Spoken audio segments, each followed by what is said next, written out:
Luke chapter 23. The whole company of them rose up and brought him before Pilate. They began to accuse him, saying, "We found this man perverting the nation, forbidding paying taxes to Caesar, and saying that he himself is Christ, a king." Pilate asked them, "Are you the king of the Jews?" They answered him, "So you say." Pilate said to the chief priests and the multitudes, "I find no basis for a charge against this man." But they insisted, saying, "He stirs up the people, teaching throughout all Judea, beginning from Galilee even to this place." But when Pilate heard Galilee mentioned, he asked if the man was of Galilee. When he found out that he was in Herod's jurisdiction, he sent him to Herod, who was also in Jerusalem during those days. Now when Herod saw Jesus, he was exceedingly glad, for he had wanted to see him for a long time, because he had heard many things about him. He hoped to see some miracle done by him. He questioned him with many words, but he gave no answers. The chief priests and the scribes stood, vehemently accusing him. Herod with his soldiers humiliated him and mocked him. Dressing him in luxurious clothing, they sent him back to Pilate. Herod and Pilate became friends with each other that very day, for before that they were enemies with each other. Pilate called together the chief priests, the rulers, and the people, and said to them, "You brought this man to me as one that perverts the people, and behold, having examined him before you, I found no basis for a charge against this man concerning those things of which you accuse him. Neither has Herod, for I sent you to him, and see, nothing worthy of death has been done by him. I will therefore chastise him and release him." Now he had to release one prisoner to them at the feast, but they all cried out together, saying, "Away with this man! Release to us Barabbas, one who was thrown into prison for a certain revolt in the city and for murder." Then Pilate spoke to them again, wanting to release Jesus, but they shouted, saying, "Crucify, crucify him." He said to them the third time, "Why? What evil has this man done?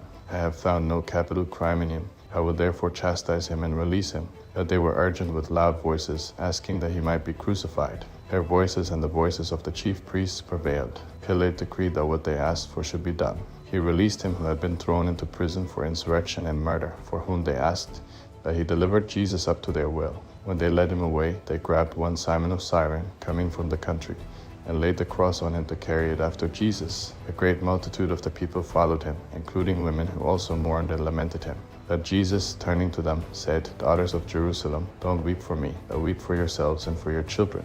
For behold, the days are coming in which they will say, 'Blessed are the barren, the wombs that never bore, and the breasts that never nursed.' Then they will begin to tell the mountains, 'Fall on us,' and tell the hills, 'Cover us.' For if they do these things in the green tree, what will be done in the dry?"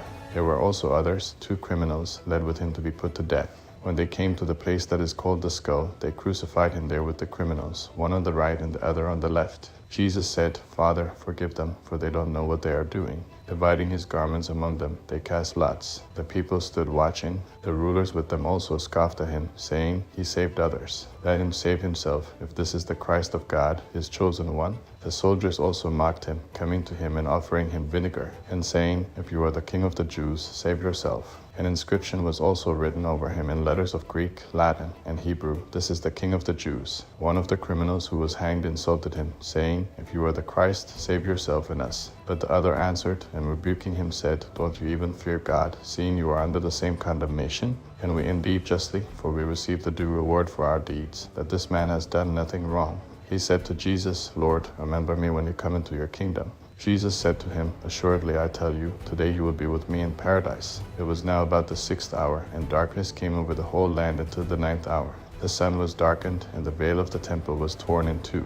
Jesus, crying with a loud voice, said, "Father, into your hands I commit my spirit." Having said this, he breathed his last. When the centurion saw what was done, he glorified God, saying, "Certainly this was a righteous man." All the multitudes that came together to see this, when they saw the things that were done, returned home beating their breasts. All his acquaintances and the women who followed with him from Galilee stood at a distance, watching these things. Behold, there was a man named Joseph, who was a member of the council, a good and righteous man, from Arimathea, a city of the Jews, who was also waiting for God's kingdom.